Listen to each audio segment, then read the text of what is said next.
Ford owners are having issues with Ford Super Duty taillights getting stolen. Apparently, it's really easy to get the taillights out of a Ford Super Duty truck.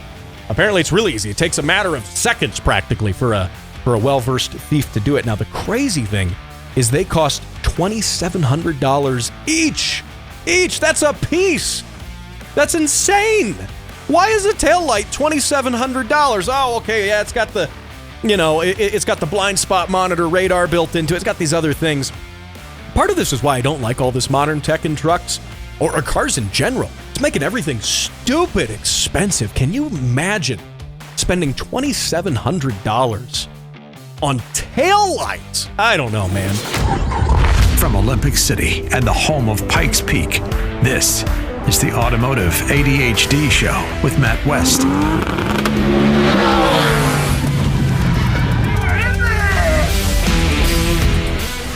And here we are, rocking it on the Automotive ADHD Show. Matt West here, hanging out with you, talking cars on the weekend. And I've got a loaded show for you today. We're going to talk about why you should support SEMA during this election season. Yeah, we're going to get a little political on it. Political as it relates to cars. We're going to talk about that. We're also going to talk about how a robot built a Porsche minivan for his wife, who may also be a robot.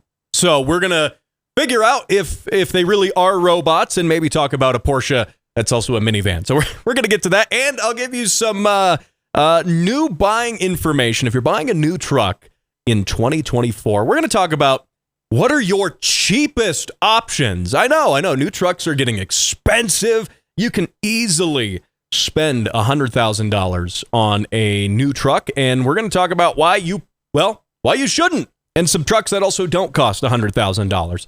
So we're going to get to all of that, your car sounds, and more on this edition of the Automotive ADHD Show. Now, earlier this week, I was talking to Jim Miller.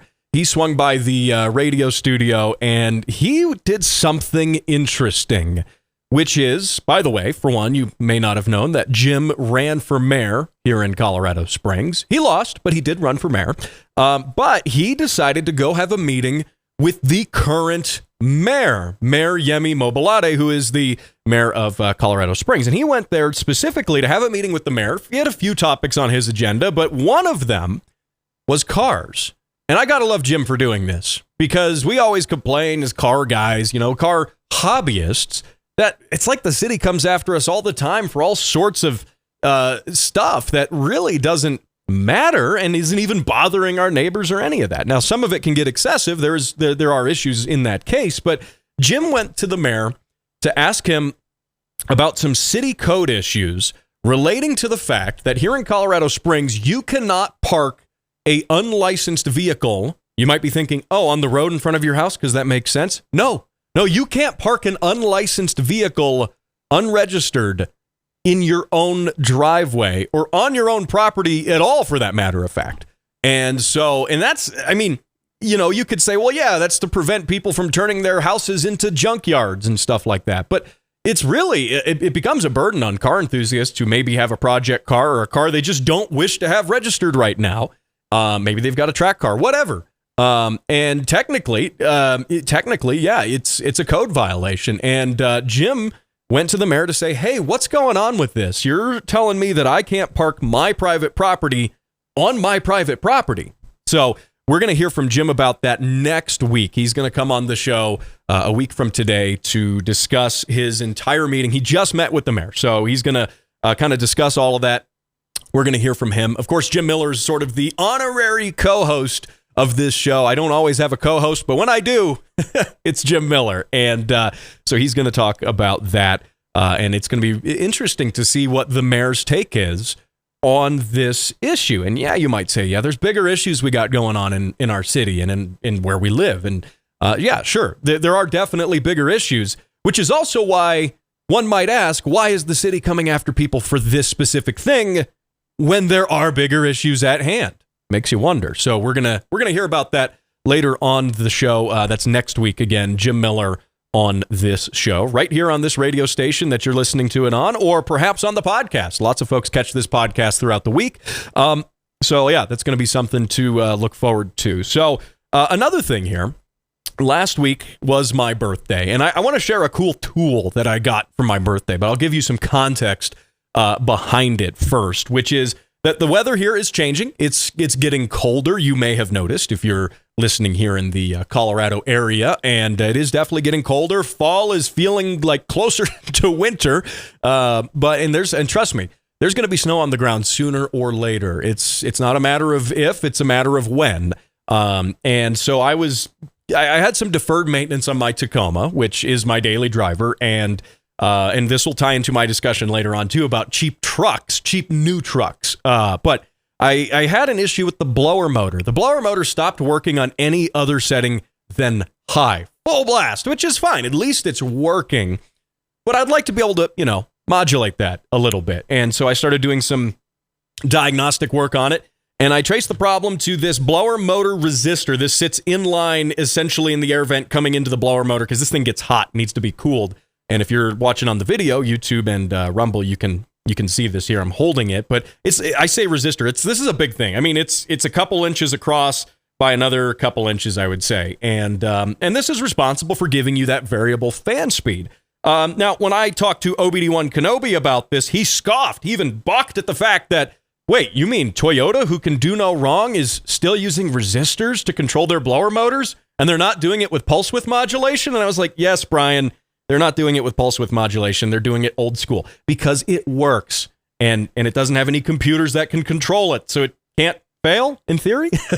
Well, mine did. And but the thing is, Toyota had, this is a really common problem. If you have a Tacoma, you may be familiar with this problem, actually. It's a very common problem, so common, in fact, that when I went to the Toyota dealer to get this part, they said, oh, yeah, we've got a service bulletin, and there's an updated part, and you need this updated part, but good for you, we have it in stock. And it turns out the updated part is of a completely different design, and the connector housing's a different design. And I'm saying all of this to say that I had to swap the connector housing, and what I did is the Toyota dealer, as part of the service bulletin, actually sells you a whole new connector housing with the wires already pinned in, so like a whole pigtail assembly. But what I found confusing about it is if I take a look at this one here, this is actually labeled in the connector for each pin, A, B, C, and D. Wait, hang on, no, there we go, that's upside down. All right, A, B, C, and D. And the wires have different colors. There's like yellow, green, black with, or blue, white and black, white and blue, and so on. The new connector with the new wires on it, the wire colors, for one, aren't the same color at all. But fortunately, they labeled the connector A, B, C, and D. And I thought, oh, that's a piece of cake. I don't even have to look at a wiring diagram. I can just pin those wires, or well, I was gonna crimp it, and I ran out of crimp, so that's where my new soldering iron came into play here. But I was gonna solder those wires to the other ones, A, B, C, and D, and match it up, even though the colors are different. I did that. It didn't work. Because A, B, C, and D on this connector is not the same thing as A, B, C, and D on the other connector. Go figure. But again, remember, Toyota can, in fact, do no wrong. That is a established fact. No matter how wrong it seems, it's actually Nissan who's interfering with it and sabotaging them. That's how it goes. If you listen to this show, you just know this to be a fact of life. So what I did, though, I fixed it, and it gave me an excuse to, I think I did like a close to OEM job on replacing that section of the harness with the connector. I put the new resistor in. It works great. Now, I had to figure it out, though, myself and go find the schematics to see what went where, because A, B, C, and D, even though they're both marked A, B, C, and D, it doesn't matter. Why did you even mark them? So, but it did give me an excuse to use this. And like I said, it was my birthday last week, and I spent my birthday replacing a blower motor resistor. But I did get this Milwaukee soldering iron, and I'll say this isn't an endorsement. Milwaukee's not paying me to say this. I wish they were, but they're not. But this is, I mean, the handiest thing I've had. Like, for the longest time, and I'm not a master solderer. I'm a jack of all trades and a master of none. But for the longest time, I've been using this Harbor Freight soldering iron, the super old school one. You've seen these from, Radio Shack back in the day. And I mean, this thing's just junky. It's old. You can see on video that the tip on this one is, well, it's toast. And but I've been using this. This thing was probably $10 10 years ago. But this Milwaukee one, yeah, it's a little more than $10. These go for, I don't know, I've seen them listed anywhere between $75 and $100. And again, not an advertisement for them. But I do like it because this thing's battery powered, and it actually lasts a good amount of time. If you do a lot of automotive work, and it's specifically wiring, I've tried to shill this off on OBD1 Kenobi. He does not have a wireless soldering iron, and he's missing out. But this thing, if you use Milwaukee tools, it's already got the same batteries. I've got a 2.5 amp hour M12 battery. You just pop that sucker in there, and this thing lasted me about 45 minutes on one battery, and it actually got hot fast, and it's comfortable. This is the future, by the way. I've been using old tech for the longest time. So anyway, that's my little story there. Remember, Toyota can do no wrong. This is not a bad soldering iron. Take that with how you will. Now, coming up after the break, we're going to talk about SEMA and what you can do to protect the internal combustion engine. That's on the way in just a minute.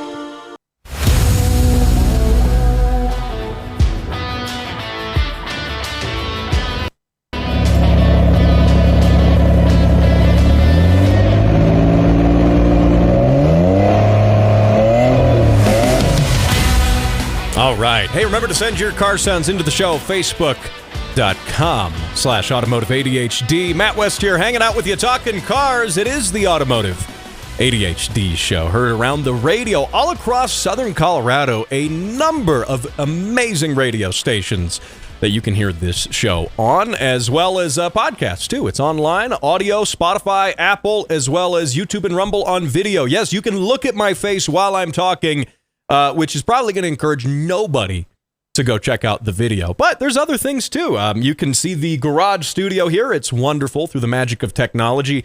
I'm here in the garage, but I'm also on the radio at the same time. So it's really cool. Now, I got to talk a little bit about this before we talk a little politics. Yeah, we're going to get political on this show today. But before we do that, Keanu Reeves, Hollywood star Keanu Reeves, this comes by way of the Associated Press, has made his debut into professional auto racing. And Keanu Reeves, of course, the famous actor, think The Matrix. John Wick, by the way. Would John Wick drive race cars? Yes, he would. And the race cars would probably have guns on them, too, because he's John Wick. But anyway, so Keanu Reeves, though, of all the celebrities out there, I kind of like him. I like him. He's a motorcycle guy. He's got like 100 motorcycles.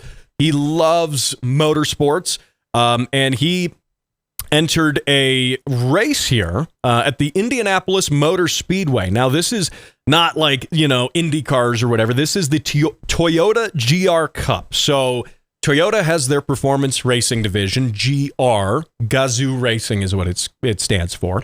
And they make the GR86, they make the GR Supra, the GR Corolla, right? And of course, they'll deny you warranty coverage if you take any of those cars to the track or drive over 80 miles an hour. We've talked about that before on the show. Go back and check it out on the podcast if you don't know what I'm referring to. But the Toyota GR Cup basically has it's a 8-hour event where everyone's racing basically the same car. Slightly modified GR86s, the rear-wheel drive, fun manual transmission sports coupes.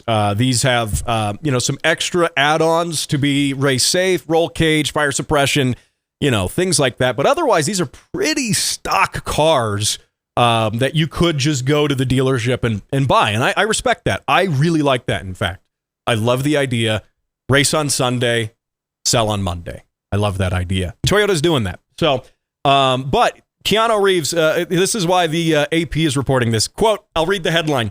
Keanu Reeves spins out at Indianapolis Motor Speedway in pro auto racing debut. Yes, he spun out in a corner, and he qualified 31st out of 35 cars, and then he ultimately finished in 25th. And again, this is pro racing, but this is sort of like entry-level pro racing, okay? This is, if you're getting into it for the first time and you've got some money and you want to go a little fancy on it, and you do something like this. Now, bear in mind, this is much more pro than the racing I do. I like to go to the racetrack and throw my car around there.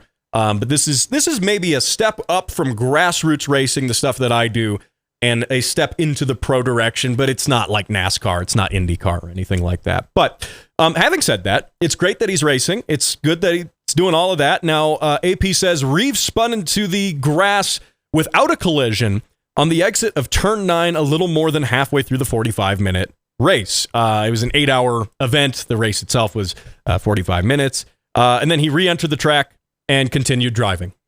End of story. But this gets a story by the AP. He spins out going into turn 9, and he goes into the grass, and then he gets back on the racetrack. That gets a whole article, and because AP reported on it, everyone else reported on it too. Look, if I spin out, if I'm at PPIR, I'm wearing their t-shirt today, actually. If I'm at Pikes Peak International Raceway, and I spin out in one of the corners and I dip into the grass, I just try to shake it off and get back on the track, and no one writes a news story. It's not reported by the AP.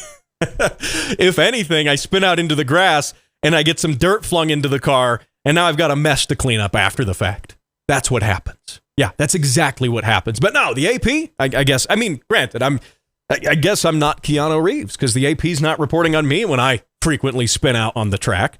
They're not reporting on me at all. So I don't know. But respect to Keanu Reeves, though, for getting into motorsports and being a celebrity who is using his celebrity reach not to slam on internal combustion engine vehicles and make you feel bad because you're not driving an electric car. He's not doing that. He's going out there and he's racing cars. And I respect that. So that's very good. I don't know what his politics are actually like. It could be terrible, but he's gone out there and he's racing cars, and I appreciate that. By the way, I did see in this article, Reeves, quote, Reeves, who is 60 years old, 60. He's 60? The dude doesn't look 60. Like, his beard's got maybe a little bit of gray in it. He does. I never realized that Keanu Reeves is 60 years old. I guess it makes sense, but it never crossed my mind. I would have never thought. I would have thought maybe the dude's in his, 40s, but that wouldn't make sense, because then you got Bill and Ted's Excellent Adventure, and then you've got, I guess it makes sense that he's 60. Actually thinking about it, I suppose that's fair. So anyway, there you go. Keanu Reeves. We'll see if we can get him on the show. I'm shaking my head because we probably won't be able to get him, but we'll try. So now, speaking of politics earlier, it is election season, and I have taken a stance, at least on this show, that, you've been listening to politics probably on the radio all day, every day of the week, and I'm kind of like your break from the mainstream politics right now, and it's an election season. So things are ultra spicy. Things are going on really fast. The news cycle is moving quick, right? But I do want to put this out there. And I want to put this out there because I think, you might just be saying, well, hey, Matt, I'm a car guy. I just like cars. I'm not into politics. I got no dog in this fight. Well, I'm here to tell you, you do have a dog in this fight, especially if you like cars. You absolutely have a dog in the fight, and one that should win. This dog should win, by the way. We should be able to protect motorsports. We should be able to protect the cars and the enthusiast things that we like. So it doesn't take any research really at all to figure out that during the rest of the week, yeah, I do stuff on the radio, and some of it might be political, and you can probably figure out who I'm voting for. It doesn't take a genius to guess that. Now, I'm not going to sit here and endorse a candidate, however, on this show. What I'm going to do, though, is tell you a little bit about some of the advocacy that's going on at SEMA. SEMA, of course, is the Specialty Equipment Market Association. They're known for the SEMA car show, big car show in Las Vegas in November. I went last year, and it was awesome. We did some on-the-ground coverage from SEMA. Wesley Kagan joined me. We had Amir Bentatu, Motor Trend TV host, joining me on the show. It was really great last year. This year, I'm not going to SEMA for a number of other logistical reasons. I'm not going to be there this year. But I really do support what SEMA is doing. And remember, they do a lot of stuff. They're not just the car show. They're not just the car show. And they've got on their website a advocacy section. And they have advocacy for all sorts of things relating to motorsports. But what I want to focus on, and you can go check this out, SEMA.org/advocacy, by the way. You can check this out. See everything that they're doing. They're putting resources into protecting motorsports, protecting aftermarket equipment modifications, aftermarket manufacturers, all of the above. Everything from you, the consumer, to the shop owner, to the manufacturer. Okay? So they're doing some tremendous work here. And I'm not sponsored by SEMA. I'm not endorsing them here. They're not paying me to say this. But it's really important. That's how important I think this is to talk about this. And specifically one of them here, relating to internal combustion engine bans, SEMA is coming out against California's Advanced Clean Cars 2 regulation, abbreviated as ACC2. And it's from California's Air Resource Board, CARB. You may have heard of CARB compliance in the past. Colorado, we've adopted the CARB standards, and to significant detriment, in my opinion, unfortunately. But this Advanced Clean Cars Act 2 regulates that it would ban the sale of new ICE vehicles, internal combustion engine vehicles, by 2035. It also requires that 35% of new cars, SUVs, and small trucks sold in California must be zero-emission vehicles starting in 2026.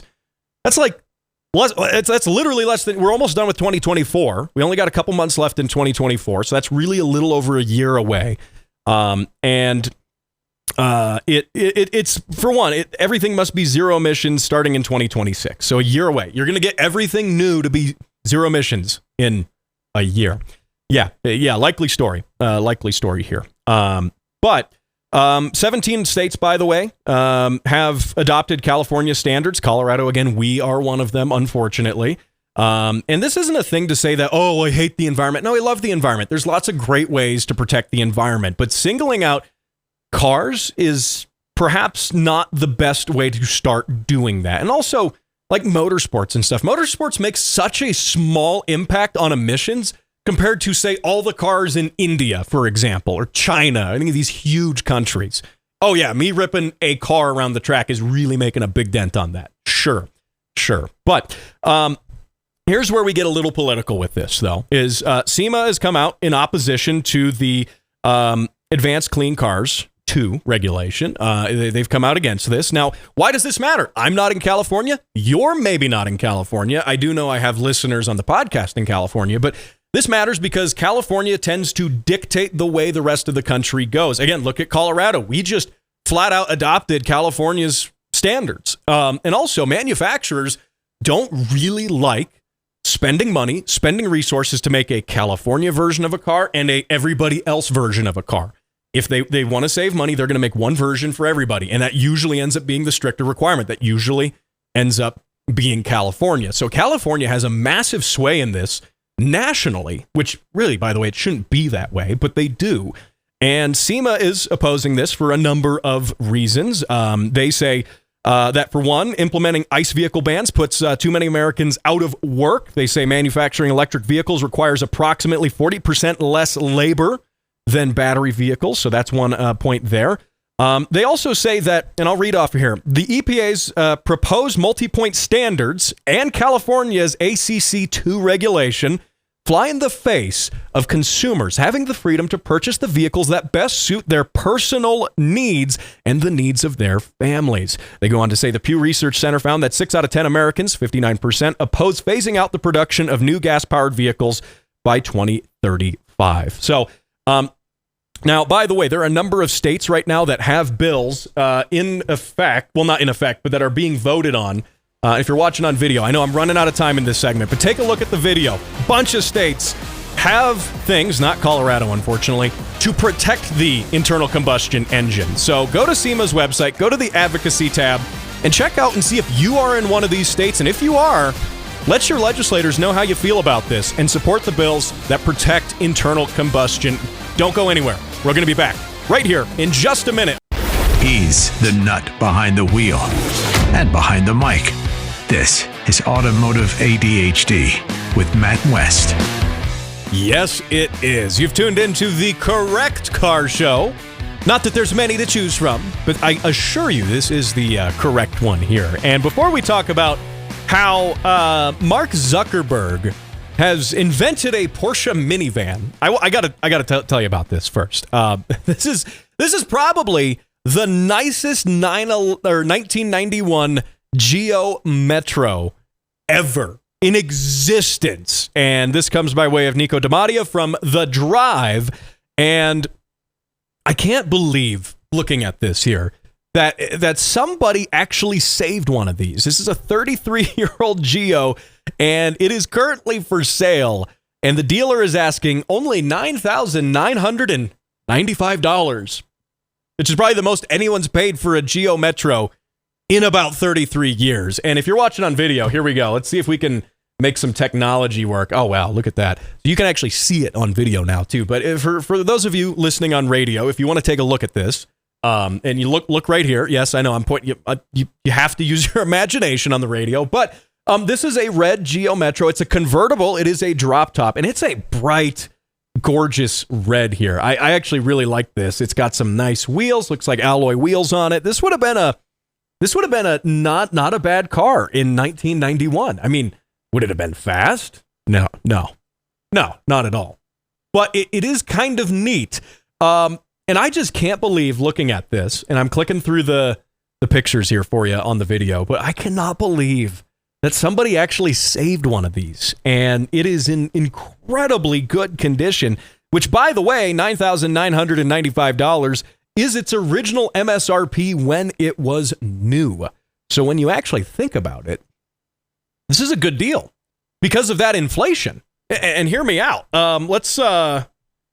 Let's see here. Let's calculate this inflation here, because you're actually getting a tremendous savings by buying this. And I'm going to talk you into buying this Geo Metro. And so if we say $9,995 in 1991, as of now, that is actually $23,413. $23,413. So basically, you're getting about $13,000 of a discount on this Geo Metro sitting here. I mean, this is fantastic. I love this, and it's got some charm to it. It's definitely not typical. When people see these cars too, I think this would be a real head turner. Yeah. Oh, you say a Geo Metro is a head turner? No, I really think it is. I say that because everyone will be like, oh my gosh, that's the cleanest Geo Metro I've ever seen. Now, this little thing made just 55 horsepower when it was new and 58 pound-feet of torque. It's not a lot. It's not a lot, but seeing in the condition this one's in, it's actually, I imagine it's got all of those 55 horsepowers remaining still. I don't think it's really lost all that many over the years. And it's got, here's my favorite part, 69,000 miles on it. Nice. It's got, and that's not a lot. And again, I don't know what it is. And these come across like Bring a Trailer and some of these other places pretty often. And they're average cars. They're not collectibles. They're not sports cars. They're not rare. It's just absolute museum pieces and time capsules of cars.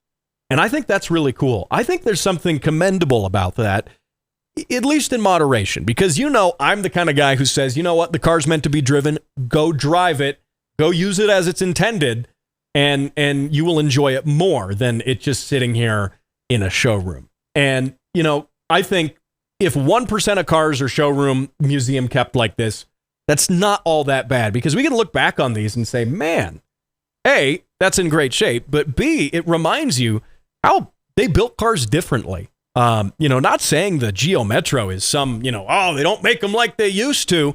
Well, they don't. Yeah, sure, it's not an old muscle car. Sure, it's not. And they don't build those like they used to either. But this is a no-frills, simple economy car that is just, it's not trying to be pretentious. It's not trying to be any more than it is. And it's a car that converted into today's dollars would be $23,000 brand new. What are you buying for $23,000 brand new? That's this simple. That has this few things that can go wrong. It is just a car. There's really not much out there. This is basic transport. Now, this one's a little fancy because it's got the drop top on it.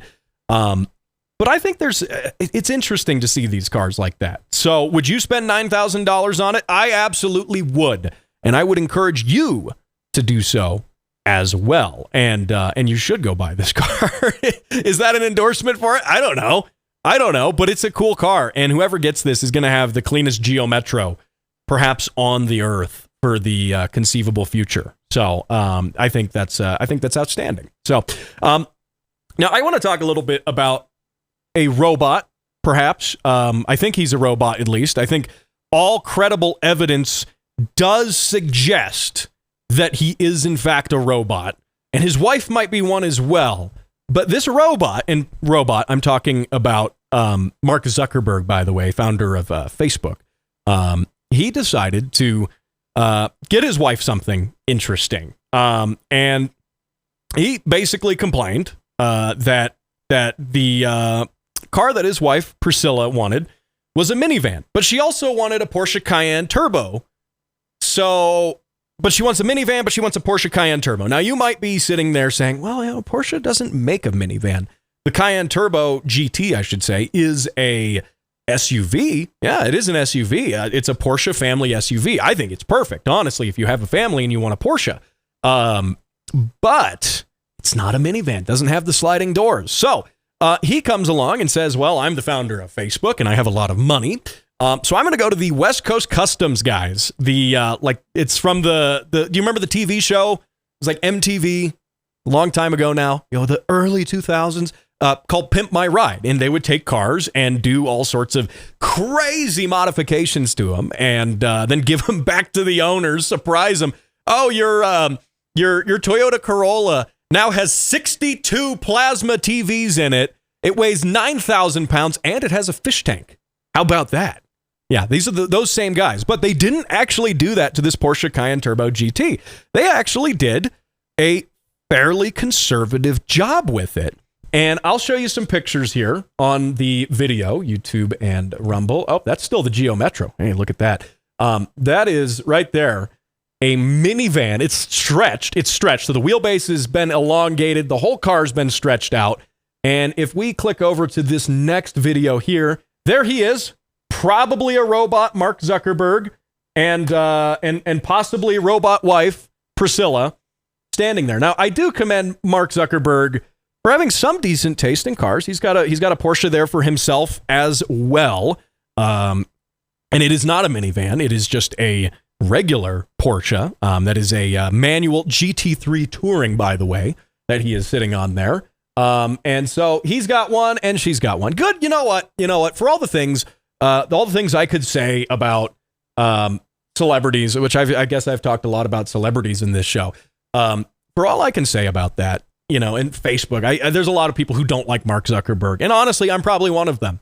But I commend him for saying, you know what? There's this cool car we want. It doesn't exist. So what are we going to do? Just not buy one? No, we're just going to go make one. Now, am I going to do that? Are you? If your wife says, hey, I want a Porsche, but, I really want a minivan too. Are you just going to go along and drop probably millions of dollars on a custom project here? I mean, talk about the actual custom fab work to do this job. It has to be extensive. Very, very extensive. So, are you going to do that? No, this is not like normal. I won't say this is normal at all. But I do think it is slightly entertaining. Is this car going to get driven? Actually, was this for a TV show? It's actually not clear if this was done as like a promotional thing for a TV show. Like maybe he just went to West Coast Customs to have this done. And you know what though? I mean, if you want a Porsche, you want a minivan, there's only so many options out there. Now, what Porsche could do in this case is just make a minivan. They could do that and then undercut this whole market. So maybe this is an untapped market. So anyway, we'll get to that and more. Oh, and we'll talk about cheap pickup trucks. That is here after the break.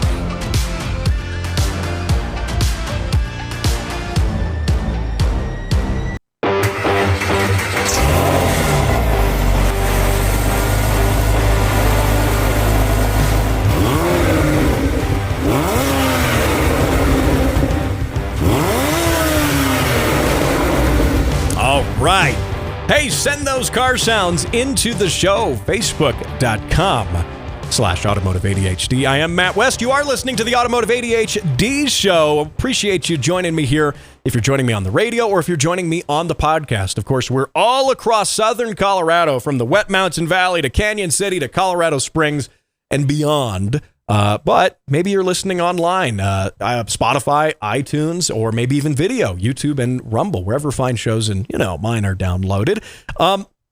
Now, by the way, before I talk about small trucks for somewhat kind of cheap trucks, you got to hear about this. So Ford not Ford themselves, but Ford owners are having issues with Ford Super Duty taillights getting stolen. This is the first I heard about this. I'm sure if you own one of these trucks, you've probably been hearing about it a lot more, maybe in owners groups, Facebook pages, and things like that, forums. But this has been going on for some time. Apparently, it's really easy to get the taillights out of a Ford Super Duty truck.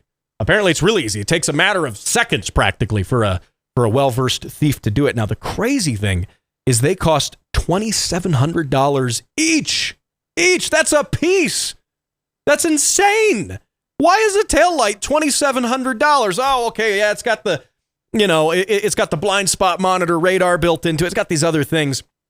Part of this is why I don't like all this modern tech in trucks or cars in general. It's making everything stupid expensive. Can you imagine spending $2,700 on taillights? I don't know, man. But it's because of this, they're a hot commodity to get stolen. And the fact is, it's over $5,000 to replace the pair. That's more than most of the cars I own, the value of the cars themselves. Come on, man. That's a lot of money, but it is definitely happening. And there are a number of aftermarket solutions. Ford has not come out with a solution for this, by the way, because why would they? They make money when the taillights get stolen because they get to sell you new taillights from the dealer. And you're going to just get them at the dealer. You're not going to get them on Amazon because, again, they've got all the electronics built into them. They're not just taillights anymore. They're sensors and, oh my gosh. So, I mean, Ford has no incentive to actually fix this because they just make money from it. But it's insane, though, when you think about it. It's absolutely nuts. But there are aftermarket kits that make it more challenging to remove the taillights. And basically, they have to go in without giving too much detail. I don't want anyone to get the wrong idea and then steal some taillights. Oh, Matt on the radio told me to do it. No, I didn't. Don't steal taillights. You should feel bad if you steal taillights.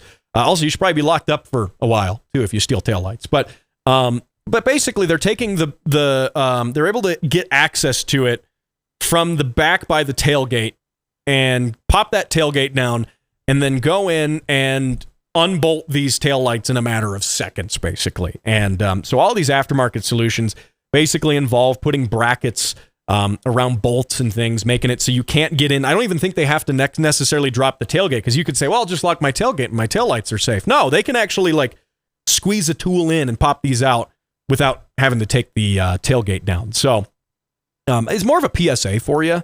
If you have a Super Duty truck, and maybe this is the first time you're hearing about this, I would suggest looking at the aftermarket. There's a number of companies. I'm not going to pick on any one necessarily, but all of these are somewhere in the $150 range for these kits with these different brackets.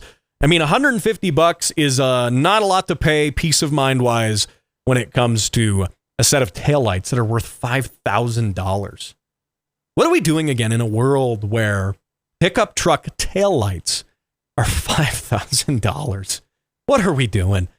We're on the wrong trajectory. We're on the wrong trajectory altogether. I mean, really, this is a sign that things are not going well. I could see if you had like a Mercedes and, oh yeah, the taillights are $5,000. Oh, my McLaren's got $5,000 taillights. No, my Ford F-250 has $5,000 taillights. What? Come on, man. Come on. But if this is you, get those taillights protected and don't have them stolen. That sucks. That's got to suck. So, and I'm sure at $5,000 insurance at some point is going to, you're probably, if you have insurance and if you've got a new F-250, you're going to have full coverage on it. It's going to cover that. But your premium's still going to go up because you made a claim on it. And then the more people who steal these are also going to drive up the insurance costs on these trucks because the insurance companies are going to know, oh, you've got a Super Duty truck. Okay, the insurance is going to be more expensive because we're probably planning on your taillights to get stolen. So we're just going to hit you with that premium increase out the gate. Don't say that's not how insurance companies work because that totally is how they work. So anyway, there's a PSA for you. Now, talking about trucks that aren't that are $40,000 rather than $100,000. And speaking of a world that we live in, definitely I would say even a fallen world at this point, that we have $5,000 truck taillights and we've got trucks that are $150,000 for, I don't know, man. But this, and I've just got a couple minutes left to kind of zip through this list here, but this comes by way of Motor Trend, and this is going to be from William Irvin Lewis, who put this list together of some of the cheapest trucks that you can buy in 2020 for the 2025 model year. Now, I love the midsize truck category specifically. I talked a little bit in the bonus show last week, the podcast exclusive about the Kia Tasman, their new midsize truck that they're teasing. And I think it's actually, we don't know much about the truck, but I don't think it's a bad idea, not by any stretch of the imagination. But for me, I like my Tacoma. It works great for me. I tow an aluminum car hauler with an S2000 on it. The car hauler's 1,100 pounds. The S2000's 26 and some change. So, I'm not towing a lot all the time. The Tacoma's like the perfect size truck for that. Now, if you actually have a Super Duty truck, like an F250 and F350, you might actually be using it for work. You might say, man, I got to tow stuff all the time. I got a horse trailer I got to tow. I got a construction trailer. And man, keep doing that. Get that work done. It's guys like that who make things happen that we need in this world. But for a lot of us, we don't need that big Super Duty truck. And there are a few options. Now, they're all going to be a little under 40 grand. And it's crazy to say that that's a cheap truck now, but it is. Ford Ranger, base model here, $34,815. And that is a base truck. So you get the base interior and all of that stuff. But base trim, 270 horsepower, 310 pound-feet of torque, 7,500 pound capacity towing wise, 1,800 pounds in the bed. It's really not that bad. Nissan's got a $33,000 base model Frontier, and by the way, that's going to be a two-wheel drive truck here. Nissan's kind of behind the times. They don't have the money for R&D. Like, we know that Nissan's a company that's been struggling for years, and that shows because this truck is pretty behind the times on the engine output, base torque, 280 pound-feet. It's not a lot, and it's a very, very cheap interior. But again, for a small truck, that's not bad. Tacoma's got the rear-wheel drive base model. Tacoma has that. Toyota has that as a Tacoma, I should say. $33,500, and it is leaf sprung. I've noticed that. So the old gen trucks, the third gen trucks, the second gen trucks, mine's a second gen, leaf sprung. The new fourth gen trucks are coil sprung, except on the base model. Interesting fact there. Not that there's anything wrong with leaf springs, but Tacoma's probably got the lowest towing capacity out of all of these. 6,500 pounds. Not terribly a whole lot. And for me, it still works. And my truck's about the same. I've got the manual, so mine's 6,400 pounds. But finally, the one that's probably the best buy, Chevy Colorado. And the Chevy Colorado, $34,000, but you get 7,700 pounds towing, 1,700 pounds in the bed, and get this 430 pound-feet of torque. That's not bad at all for a mid-sized truck. So, look, there's not a ton of options for these little trucks. Now, you could go to a mini truck like the Maverick, but that's got a less serious towing capacity and payload rating. It is less than 30 grand, though. But I would say, for me, and what I would recommend if you're a consumer in the market, honestly, look at the used realm. Because with used trucks, at least, used trucks are going to be, like my Tacoma is a great example. I wanted a light-duty truck, but I wanted lockers. I wanted all the off-road goodies and all of this stuff. And my truck new in today's, like if I bought a new Tacoma with those specs today, it'd be like 50, 60 grand. But you can get it used for basically less than 20 now. So anyway, yeah, trucks are really getting expensive. I don't know what's going on in our world, but that's where we're at. So, hey, thanks for listening to the Automotive ADHD show. Thanks to Jared, who helps out with the video. Thanks to Alex, who also does some of the social media stuff. And thank you to everyone who gets this show on the radio across Southern Colorado. I'll talk to you next week. We're going to be right here talking about cars on Automotive ADHD.